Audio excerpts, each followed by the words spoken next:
सराय जय साहेब आपकी सराय सर्व सुंदर साथ की जय। बंदो सतगुरु चरण को करम सुप्रेम प्रणाम। अशुभ हरण मंगल करण श्री देव चंद्र की नाम। श्री प्राणनाथ मूल पति श्री महराज सुनाम।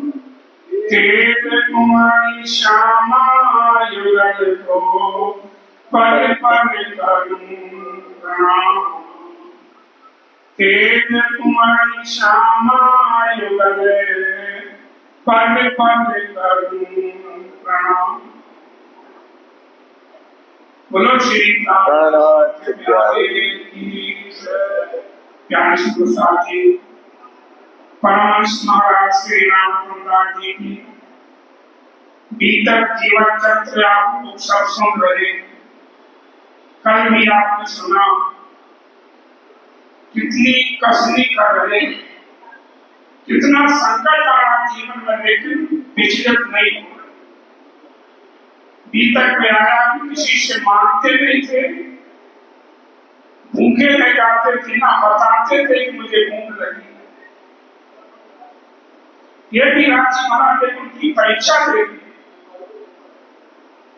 अनाज चोक करके उसकी रोटी बनाई गई, फिर योगी आपने सुना मंदिर नहीं गया। कितना दुख होता होगा दोनों भाइयों को। परिवार का कोई साथ नहीं देता। जो साथ देने वाली है इनकी बुआ जी थी, वो अपनी ससुराल में विराट हो गए और कोई इनका साथ नहीं देता। कितने कष्ट आए जीवन में आप सुन रहे हैं। सुंदर साथ कैसे कैसे दुख सहन करे। आज उनकी कृपा देखो, हम उनके लिए क्या क्या नहीं करते, पर पहले दुख तो आते ही है। दुख देवे दीवानगी शानक देवे उड़ाए। दुख में राज्यमाल सब देख रहे हैं, कितना कष्ट आ रहा है। लाभ देखते विराग देखते कि कितना विश्वास देव है। इसलिए सदस्य जी आप उनका जीवन और सुनना। इस तीसरी लहर में क्या क्या में संकट आए, सबको झेला और आज सुंदर साथ को आप ठीक लगे। उनके दर पर किसी बात की कमी नहीं। जब थे तब तो थी नहीं कमी। आज भी उनके दरबार में वही चला रहे, कोई और नहीं चला। तो सुंदर साथ जी उनकी जीवनी समय बड़ा दर्द भरी कहानी है। हमारे फौजा साहब सुना रहे, सचिन जी आप लोग ध्यान से सुनेंगे। बोलो श्री प्राणनाथ प्यारे की जय। सतगुरु महाराज की प्राणाधार आत्म संबंधी श्री सुंदर साथ जी, परमहंस महाराज जी के जीवन चरित्र को पिछले 3 दिनों से सुन रहे हैं। और जब से सुन रहे हैं तब से दुख दुख और सिर्फ दुख के सिवा कुछ नहीं है। धाम धनी की वाणी भी कहती है, मैं तो चाहया सुख को पर धनी की मुझ पर मेहर। ताते फिर दुख देते हैं, अब सुख लगत है जाए। इंद्रावती जी वाणी में कहती है, मैंने तो सुख की कामना की थी और मैंने क्या गलत किया। इस संसार में सुख ही तो चाहता है हर कोई, लेकिन जब जागृत बुद्ध हृदय में आती है तब पता चलता है कि धनी की कितनी बड़ी मेहर हुई है। कैसी मेहर? इस दुख की वजह से जो मेरे पे मेहर हुई है। फिर उस दुख की महिमा को कहते हैं कि मैं तो चाहया सुख को पर धनी की मुझ पर मेहर। वो ताके फेर फेर दुख देते हैं, अब सुख लगत है जहर। ये स्थिति इस वक्त झंडूदत्त की हो चुकी है। वो दुख में ही सुख को ढूंढने लगते हैं। जैसे जैसे दुख उनके ऊपर आते हैं वो मुस्कुराने लगते हैं।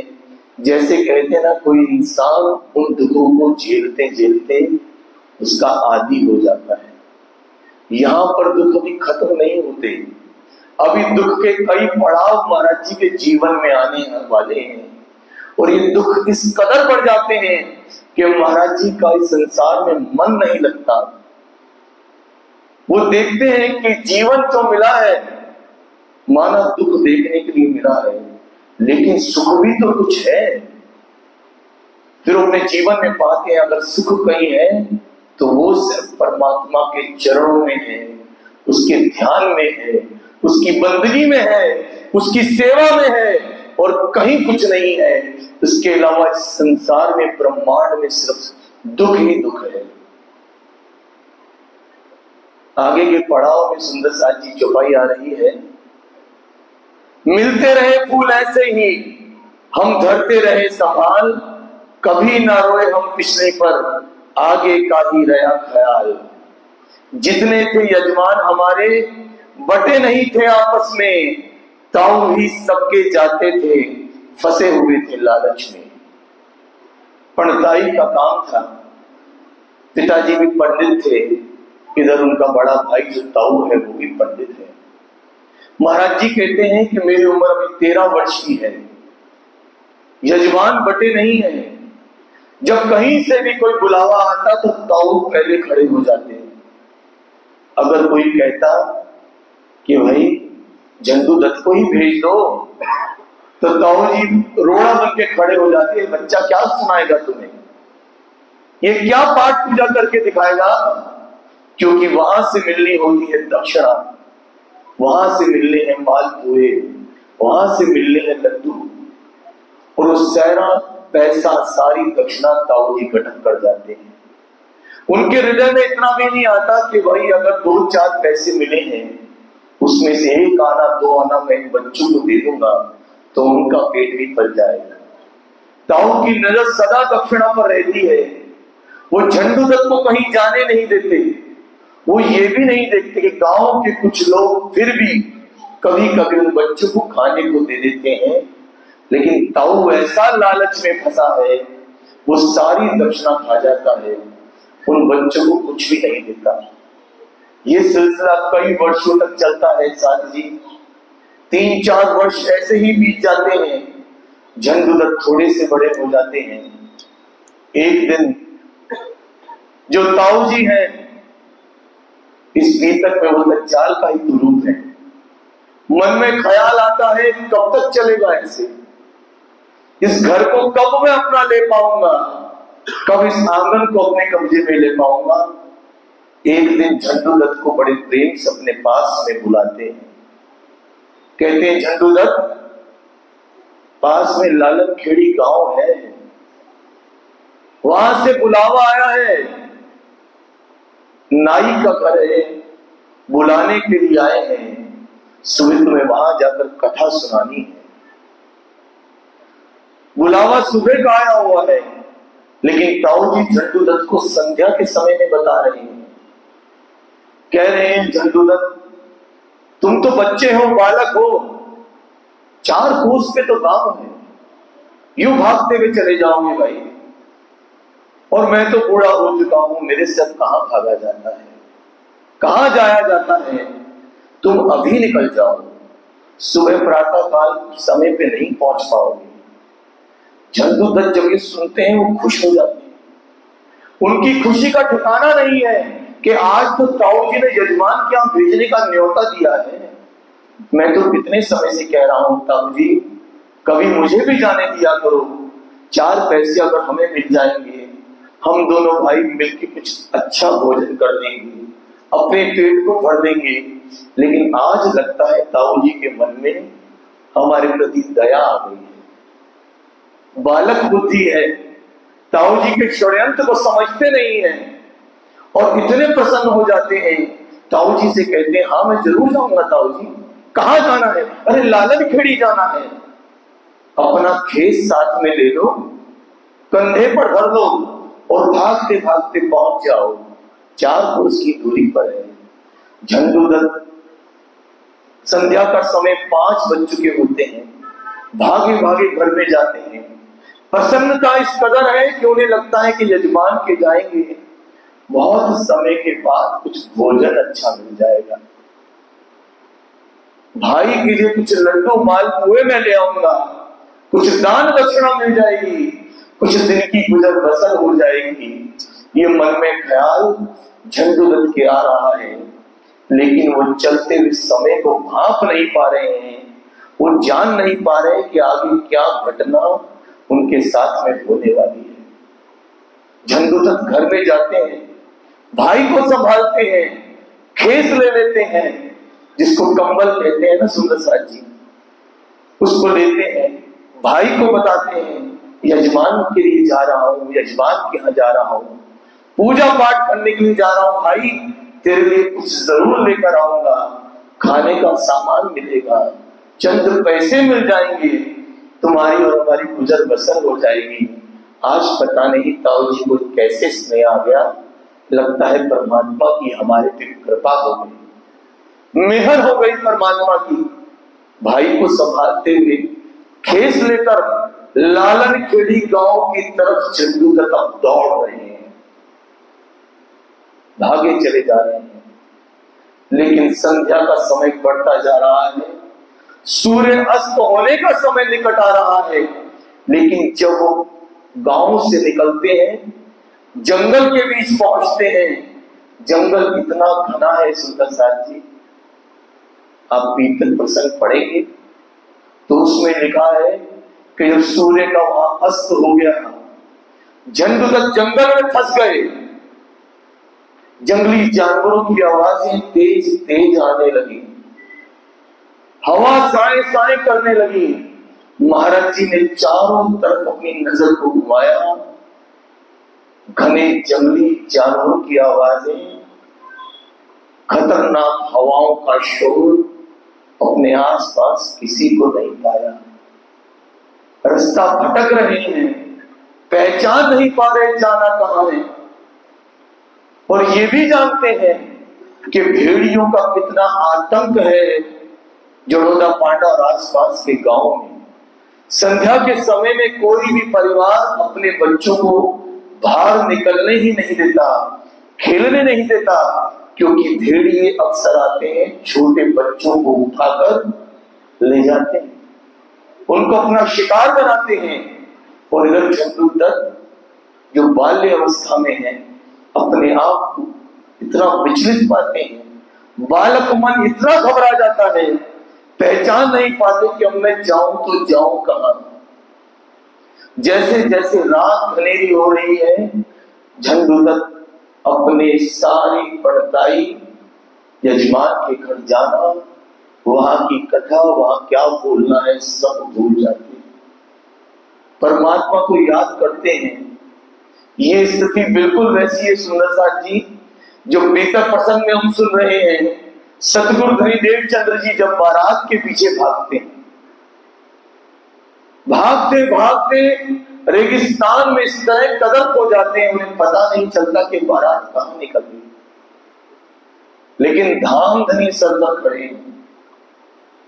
वाणी में राजी कहते हैं, धाम धनी कहते हैं, ए सुख शब्दा कीट के क्यों कर आवे जुबान, बाले थे बुढ़ापन लगने सिर पर खड़े सुभान।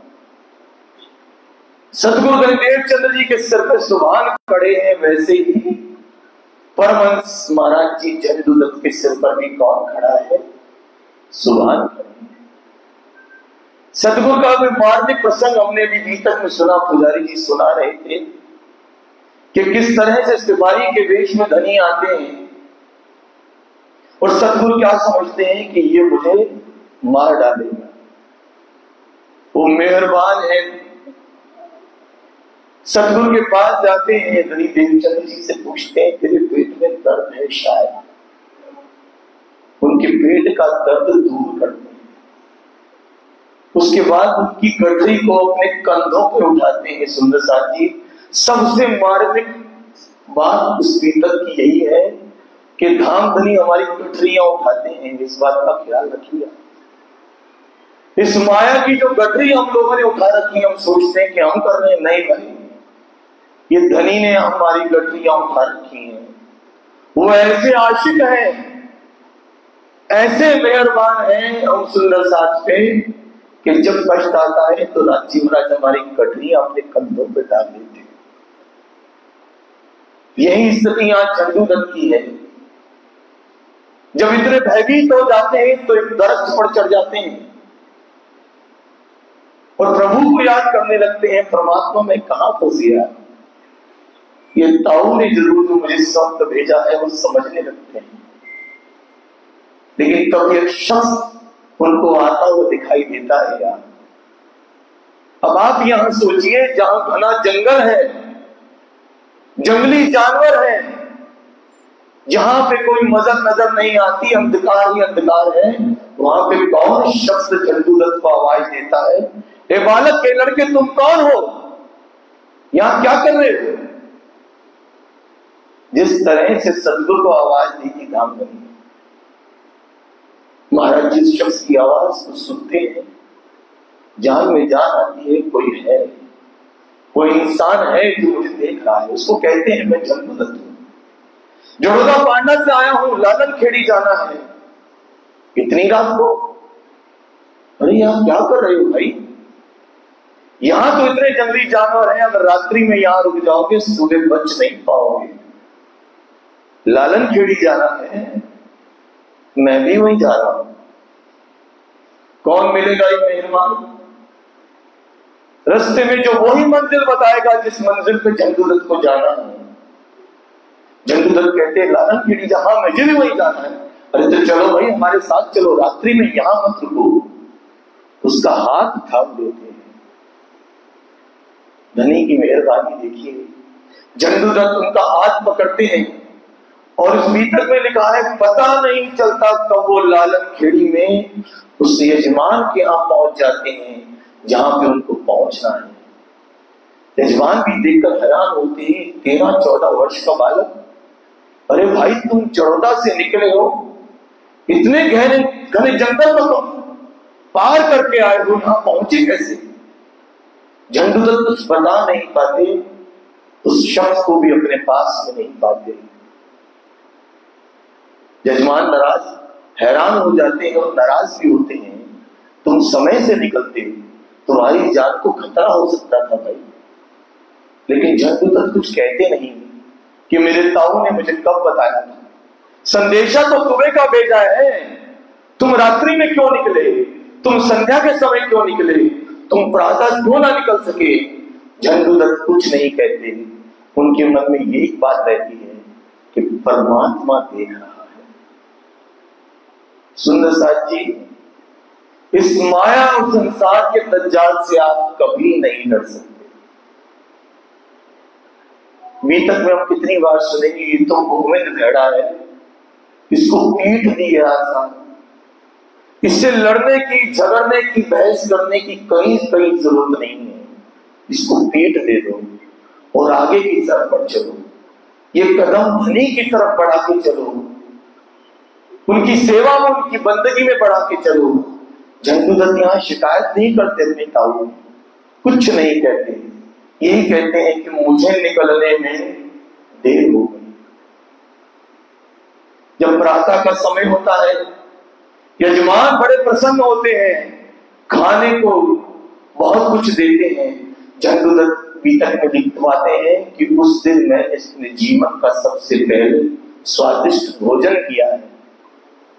स्वाद क्या होता है दोनों भाई जानते नहीं, क्योंकि स्वाद अगर किसी व्यंजन में होता है तो वो तो माँ के हाथ के बने हुए खाने में होता है, और माँ तो जीवन में सबसे पहले चली। बुद्धिदास भी नहीं जानते कि स्वादिष्ट भोजन किसको कहते हैं।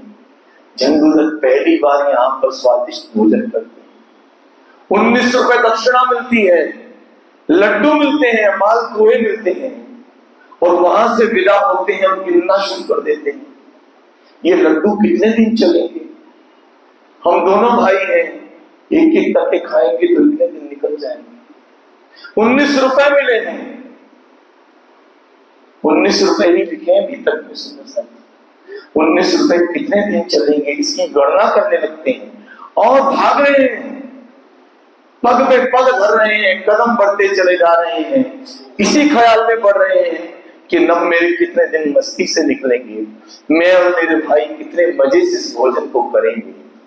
लेकिन आगे भी क्या होता है, जब इतनी खुशी मिल जाती है, इतनी प्रसन्नता हो जाती है, उसके बाद जंगल में पहुंचकर फिर रास्ता भूल जाते हैं, भटक जाते हैं, लड्डुओं को गिनना फिर बंद कर देते हैं, अंधकार का समय फिर छाने लगता है।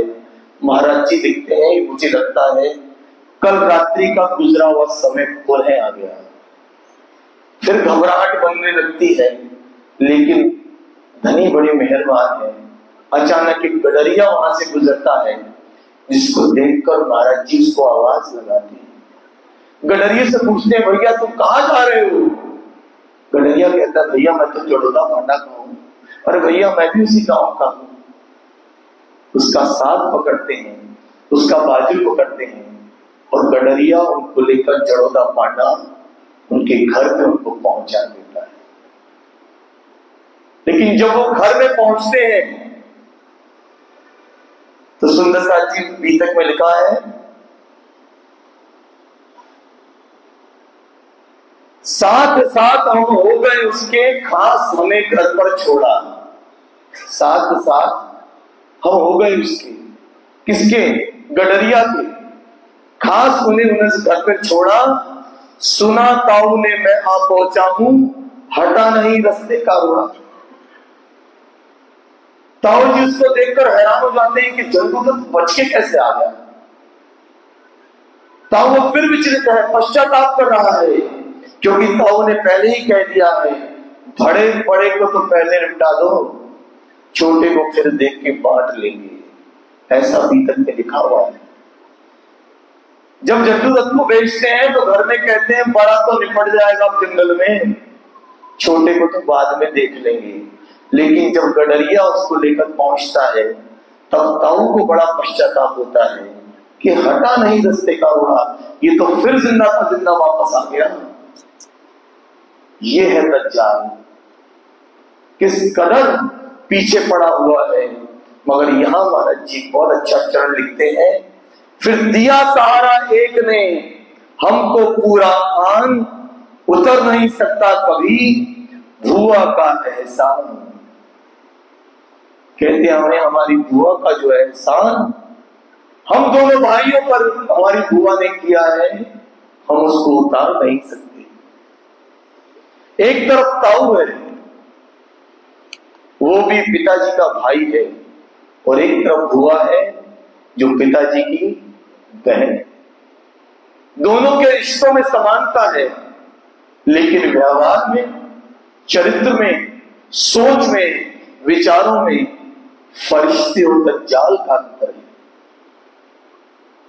इस माया में आपको, आपके घर में आपको माया का जीव भी मिलेगा और ब्रह्म आत्मा भी मिलेगी। धनी ने ऐसा खेल दिखाया है कि आपको आपके घर में ही मिल जाएगा। आपका भाई ब्रह्म मुनि हो सकता है, आपकी बहन सत्संगी हो सकती है, जरूरी नहीं कि आपका चाऊ ताऊ चाचा मामा, कुछ ना कुछ दज्जाल आपके घर में जरूर मिलेगा। वो क्यों मिलेगा? माया का खेल ऐसे ही चलता है सुंदर साथी। सुख और दुख की वेला आपको आपके घर में ही मिलेगी। किसी से आपको घर में मन की शांति मिलेगी, तो किसी से आपको उसी से मन में अशांति मिलेगी। यहां पर ऐसे ही है। जंगुदत्त बीतक में लिखवा रहे हैं, हम बुआ का एहसान हम दोनों भाई उतार नहीं सकते। हमें हमारी बुआ ने किस तरह से हमें संभाला है, ये चौथी लहर में हमको हम पढ़ने जा रहे हैं। अपनी जान हमें बुआ ने निज बेटे सा स्नेह दिया, बड़ी बड़ाई उन हाथों की पाल पोस कर बड़ा किया। नारी ही साक्षात स्नेह की परम मूर्ति मानी जाती, मर्दों में तो खुद गर्जों की सच पूछो बदबू आती। यहां पर नारी चरित्र की विशेषता बता रहे हैं महाराज। नारी तो प्रेम की खान है। नारी जैसा स्नेह इस संसार में कोई दे नहीं सकता, क्योंकि मर्दों में एक तरह का अहम भाव वैसे ही है, क्योंकि संसार पुरुष प्रधान रहा है। नारी को वो सम्मान कभी कोई पुरुष दे नहीं सकता जिसकी वो अधिकारी है। अपने मन पे हाथ रख के हम भी पुरुष रहे हैं, रख के सच सच कह सकते हैं अपने आप से, जितना नारी का सम्मान हमें हमारे परिवारों में होना चाहिए, हमारे समाज में होना चाहिए, वो है नहीं। समय बदला जरूर है। हम कहते हैं नारी मर्दों के बराबर है, ये बिल्कुल झूठ है। मैं सच बता रहा हूं। आज का समाज कहता है, जरूर कहता है कि बराबर का दर्जा है, लेकिन नहीं, क्योंकि मर्द के अंदर ही प्राकृतिक रूप से ऐसा अहम इस कुदरत ने दिया है। वो जितना मर्जी बोलता है, लेकिन वो जानता है वो कहीं ना कहीं नारी के साथ ऐसी घटना हो ही जाती है हमारे समाज में, जिसके लिए पुरुष भी जिम्मेदार है। अगर वो नहीं होनी है तो उसके लिए पुरुष भी सम्मान का भागी है, अगर वो नारी का सम्मान करता है। इसमें महाराज जी लिखते हैं, मर्दों में तो खुद गर्जों की सच खुशबू बदबू आती, क्योंकि एक तरफ मर्द कुल का वो ताऊ है जो दज्जाल का रूप है, जो इतना खुदगर्ज है, जिसके दिल में, जिसके दिमाग में एक भी षड्यंत्र है कि मैं अपने भाई के वंश को कैसे तबाह करूं। और दूसरी तरफ वो प्रेम स्नेही भुआ है, जो नारी का रूप है, जो उनको अपने बेटे की तरह स्नेह देती है, मुजाहिदपुर में रहती है। वो जानती है कि मेरा भाई के साथ क्या कर रहा है। और क्या लिखते हैं महाराज जी, बने आदमी पर ना जानते अदमियत किसको कहते, हम हैं मर्द एक ही सही, मद से अकड़े रहते, अहंकार से अकड़े रहते हैं। नारी यदि आपे से बाहर हो जाए तो मार धरे। मगर नारी की भी एक गुण इसके अंदर महाराज जी लिखवा रहे हैं कि नारी को इतना मत सताओ, अगर वो अपने आपे से बाहर आ जाए तो क्या से क्या कर देती है। इतिहास गवाह है सुंदर साहब जी। महारानी लक्ष्मीबाई भी एक नारी थी, देश के लिए लड़ी, स्वतंत्रता की लड़ाई करी, मर्दों के बराबर आकर उसने अंग्रेजों से अपने साम्राज्य को बचाने का प्रयास किया। पद्मिनी भी एक नारी थी, पन्ना धाई भी एक नारी थी, जिसके त्याग को हम जानते हैं, हम सुनते हैं। और आगे एक नारी बाईजुराज भी आएंगी, जिसका बीतक प्रसंग हम सुन रहे हैं, सुनेंगे। किस तरह का त्याग वो करती हैं, किस तरह का समर्पण नारी करती है अपने जीवन में। इस नारी के चरणों में जो संसार में इंसान जुड़ता है, उसका सम्मान करता है, वो इन पुरुष असल में सच्चा पुरुष वही है।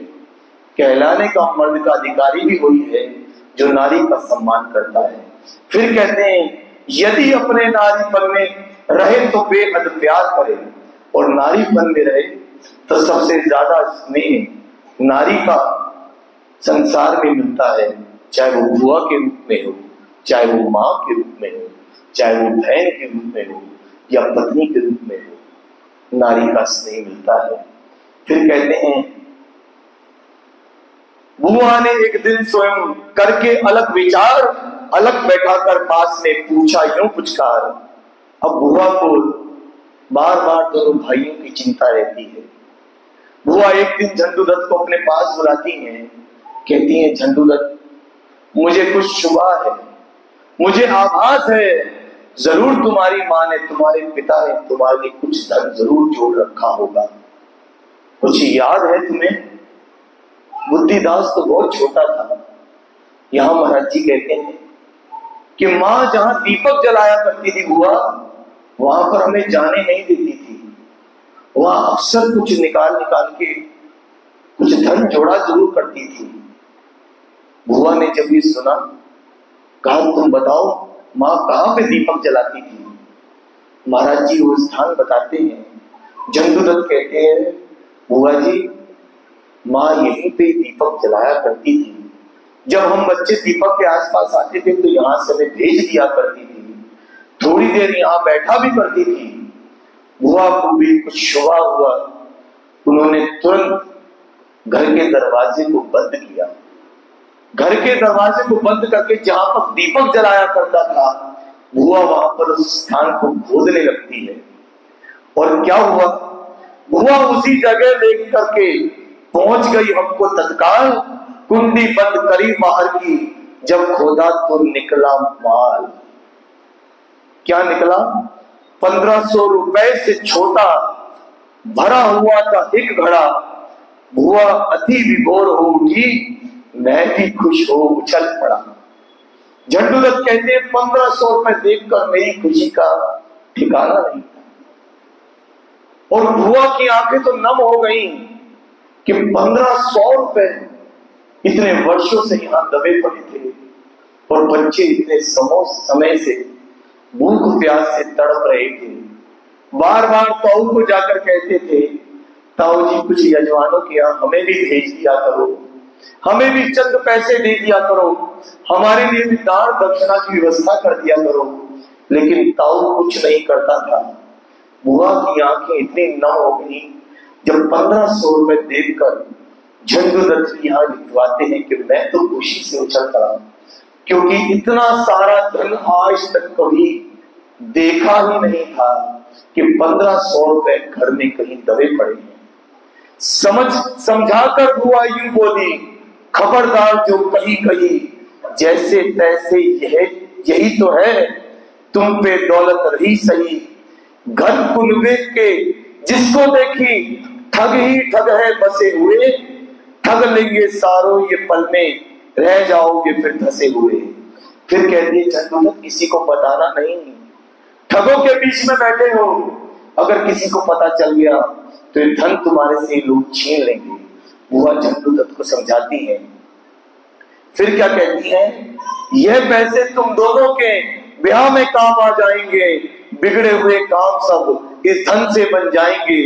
बुआ सहज दयालु ही थी, था अपने पे प्यार बहुत, अब पैसे से हाथ खुले कुछ, पहले थे लाचार बहुत। बुआ कभी यहाँ रहती, कभी साथ घर ले जाती, यथा समय अपने पल्ले से सहायता भी दे जाती। हम छोटे छोटों की मंगनी पहले ही थी हुई, पिता जब धाम चले गए तो मंगनी सब छूट गई। बुद्धिदास के लिए जो कन्या करी गई थी पहले तय, वह संबंध हुआ विच्छेद, किया गया वह हमसे है। जब बुआ को इतने धन मिल गया तो बुआ ने सोचा मैं तुरंत दोनों बच्चों का विवाह कर दूं।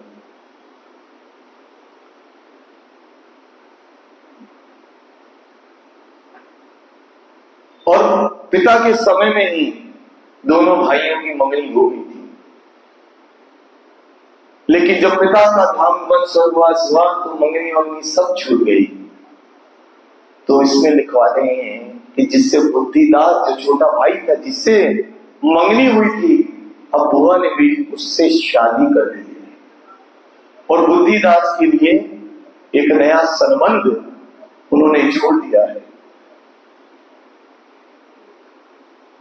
समय यहां पूर्ण हो रहा है, मैं देख रहा हूं।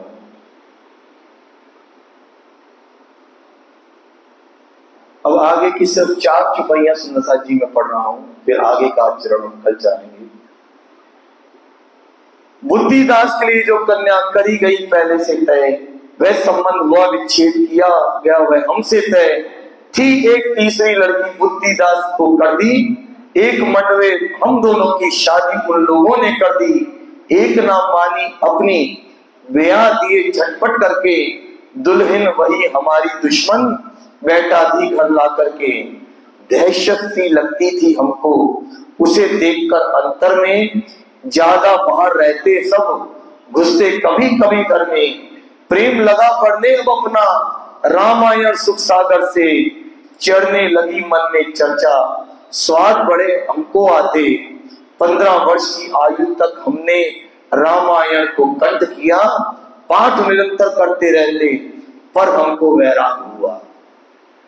यहां पर जब उनका विवाह हो गया, झंडूदत्त नहीं चाहते थे वो शादी करें, वो विवाह बंधन में बंधना ही नहीं चाहते थे, क्योंकि वो जान चुके थे कि विवाह तो मेरे पिता ने नहीं किया था। वो जीवन में कितने सुख ले पाए, बच्चे तो उनके भी हुए थे, हम 2 भाई थे, कितनी प्रसन्नता से रहते थे, लेकिन इस माया ने हमसे सब कुछ छीन लिया। इसलिए महाराज जी विवाह कभी नहीं करना चाहते थे। वो घर से बार बार भाग जाते थे, लेकिन बुआ को लगता था कि मेरे भाई का वंश आगे बढ़े, तो झंडूदत्त को बार बार कहा करती थी कि हमने तुम्हारा विवाह करना है। और झंडूदत्त बुआ से यही कहते थे, विवाह से कुछ हासिल नहीं होगा बुआ, ये तो माया है, सिर्फ माया, इस माया से कौन निकल सका है। लेकिन बुआ के कहने पर, ज्यादा कुछ जबरदस्ती करने पर झंडूदत्त का विवाह हो जाता है।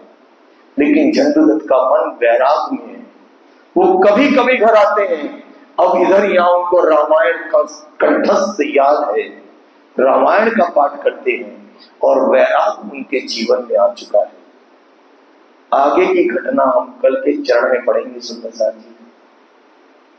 लेकिन ये प्रेम का सागर परमहंस महाराज जी किस कदर है, उनकी एक छोटी सी घटना आज एक चरण में मैं आपको सुना रहा हूं।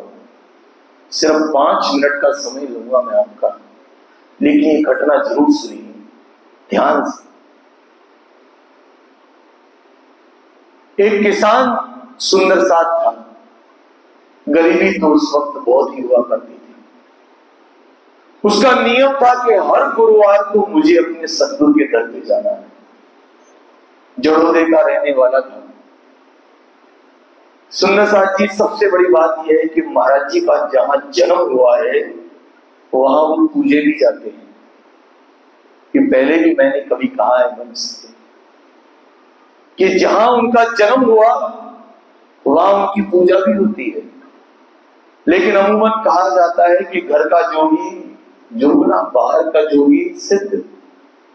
लेकिन महाराज जी ने अपने समय में साबित कर दिया, या यूं कहिए परमात्मा की मेहर, या जिस तन में वो बैठ जाते हैं उस तन से ऐसी लीला होने लगती है, वो तन अपने आप में नूरमय हो जाता है, प्रेममय हो जाता है, मेहरों का दरिया बन जाता है।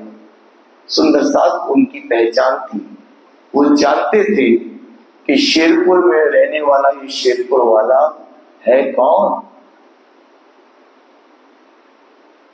अब झंडूदत्त राम कदम नहीं है, शेरपुर आश्रम में बैठे हैं और गुरुवार का दिन है। किसान अपने खेत से निकलते हैं, लेकिन एक किसान ऐसा है जो हर गुरुवार को अपने सतगुरु के दर पे मत्था टेकने जरूर जाता है। और यहां महाराज जी को भी उसकी इंतजार है। वो कहा करते हैं, भाई आज तो गुरुवार है, आज तो आना भाई, आज तो जरूर आवेगा। महाराज जी संध्या के समय में तारतम होने बैठकर उसकी बाट जोड़ने लगते थे, क्योंकि प्रेम की मूर्त है तो प्रेम ही तो चाहती है, और प्रेम देने वाला भी अगर प्रेमी हो तो।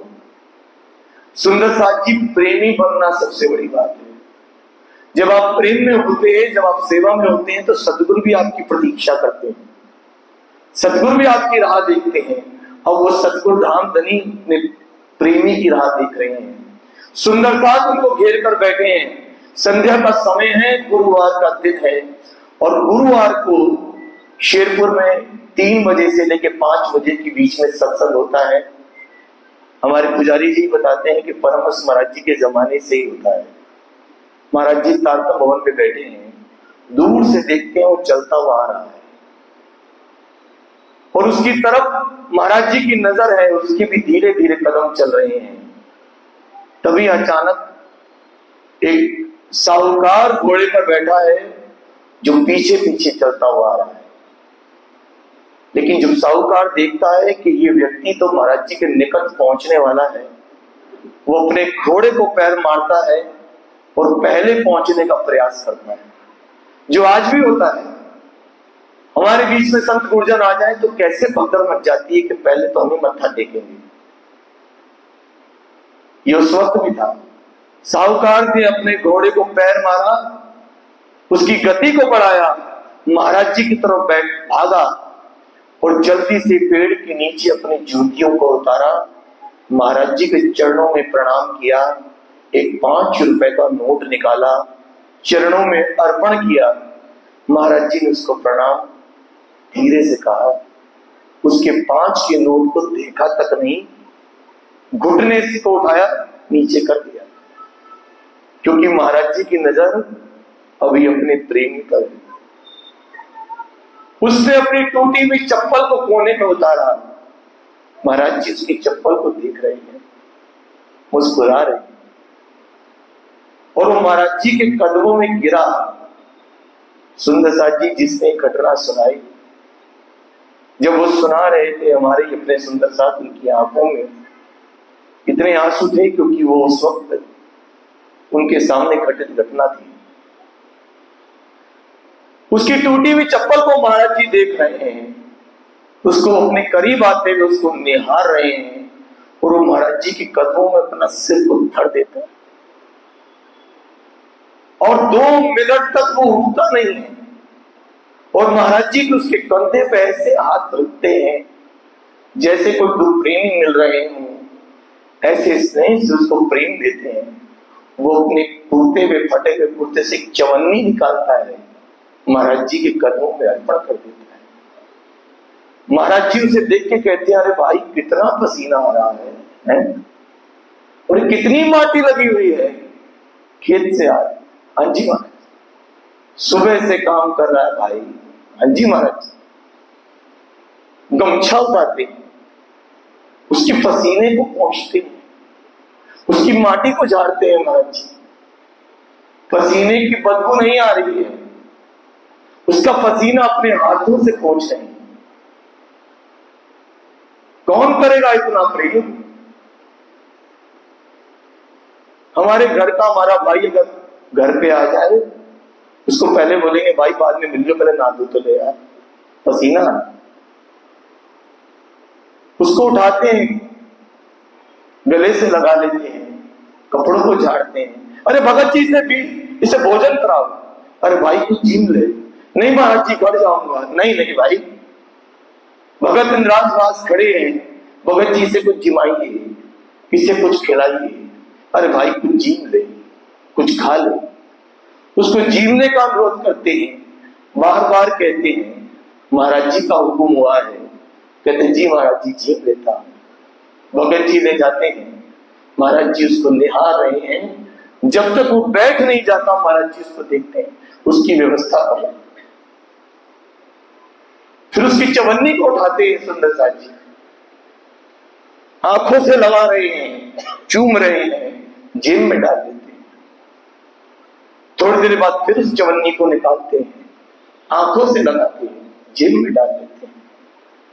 सुंदरसाज पूछते हैं महाराज जी ऐसा क्या है इस चवन्नी में? है नीचे बैठा साहूकार भी देख रहा है, जो अपने 5 रुपए पे इतरा रहा है, लेकिन महाराज जी को उसके 5 रुपए नहीं चाहिए।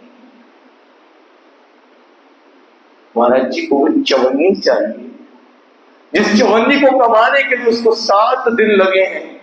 7 दिन उसने लालन पालन किया है, 25 पैसा बचा है, जो उसने हर गुरुवार को अपने सदगुरु के चरणों में रखना है। महाराज जी कहते हैं इस चवन्नी में क्या रखा है? अरे भाई ये चवन्नी हम किसी को दे देना तो कुछ ही दिनों में 10 साहूकार खरीद ले। इस चवन्नी में इतनी बरकत है, ये चवन्नी ऐसे ना समझ लेना भाई। सुंदरसाज कहते हैं किसको मिलेगी? होगा कोई जिसको ये चवन्नी मिलेगी। सतगुरु के दिए हुए धन भी को लेने के लिए भी पात्र बनना पड़ता है सुंदरसाज जी। सतगुरु का आशीर्वाद लेने के लिए भी पात्र बनना पड़ता है। आसानी से नहीं खुलता। ये बूंदी भुजिया का डोना नहीं है कि ले जाओ तुम भी ले जाओ तुम भी ले जाओ। वो कहते हैं अगर एक चवन्नी किसी को दे दूं तो 10 साहूकार खरीद ले। वो अभिमान तोड़ रहे हैं उस साहूकार का जो घोड़े पर चलकर आया है, जो भाग कर आके 5 रुपए सदगुरु के चरणों में रखता है। उन्हें वो नहीं चाहिए, उस चवन्नी को बड़े स्नेह से रखते हैं। सुंदर साथ जी कहने को घटना है, लेकिन उसके पीछे बहुत बड़ी शिक्षा है जो हमें ये बताती है कि आप प्रेम में रहने का प्रयास कीजिए। इस काम क्रोध लोभ मोह अहंकार से बचने का प्रयास कीजिए। उस सदगुरु के चरणों में जब हम जाते हैं, हम तो उनसे क्या डिमांड करते हैं? हमें अच्छे से अच्छे कमरे चाहिए, हमें ऐसी कमरे चाहिए, हमें वो चाहिए नहीं। ऐसे स्थानों पर जाकर इन बातों की कभी भी अपेक्षा मत कीजिए। अपने आप को उस वक्त सबसे ज्यादा भाग्यशाली मानिए जब ऐसे स्थानों पर हम पहुंच जाए, हमें दर्शन हो जाए। घर के कमरे एसी तो यहां खूब पड़े हैं, लेकिन वहां पर माटी में सना हुआ सुंदर साथ, पसीने में भीगा हुआ सुंदर साथ, सेवा करता हुआ सुंदर साथ सतगुरु को सबसे ज्यादा प्रिय है, उसके ऊपर ज्यादा मेहरबान होते हैं।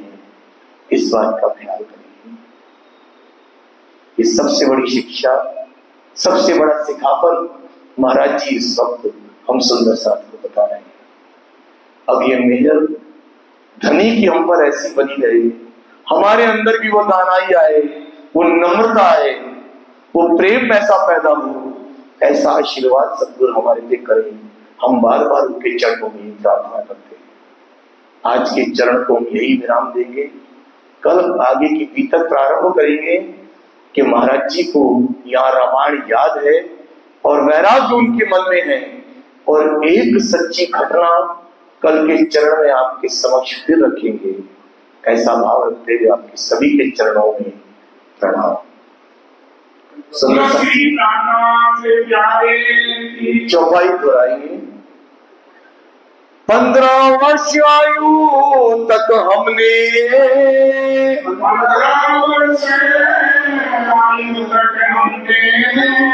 रामायण को कंठ किया,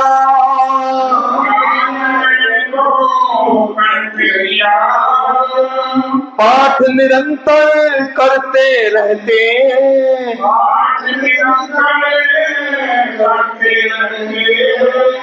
पर हमको वैराग्य हुआ,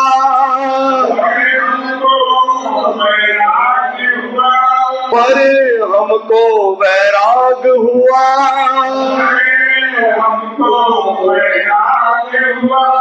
बोलो श्री प्राणनाथ प्यारे की जय, सतगुरु महाराज की जय। आनंद श्री राम की जय, श्री बजराज की जय, श्री महाराजा चरण की जय, श्री सुंदर साज की जय, श्री सुंदर साज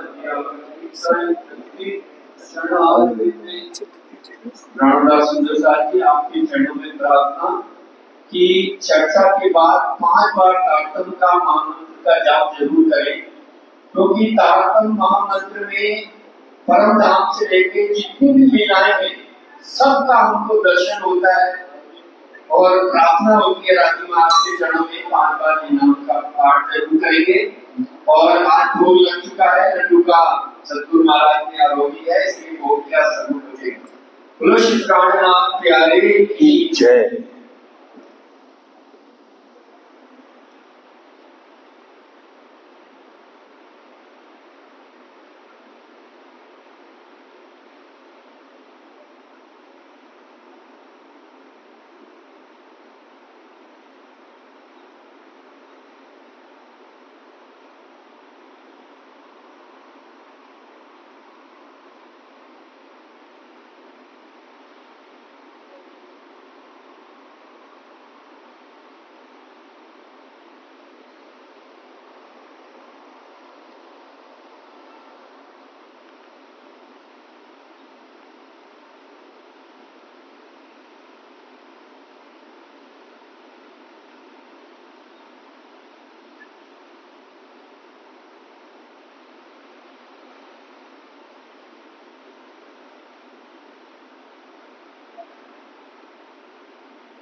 कुछ प्राणनाथ प्यारे खींच आरती करके प्रसाद देके बनाने पूर्ण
आरती करो सुंदर बालाजी ने तेरी माई मयती अनंत नामाए वाला बल काल मृदंग झांझर जंतर बाजे सखिया निरत करे और गावे माला वाला जी सुंदर वदन सुना प्रणोताई शोभानु नहीं आवे हरे सब सखिया कहे माला जी ने ऊपर तन मन जीव करो हरे हारे हरे वाला सुंदर स्वरूप मंगल तोरे को बख्शी महामती जाने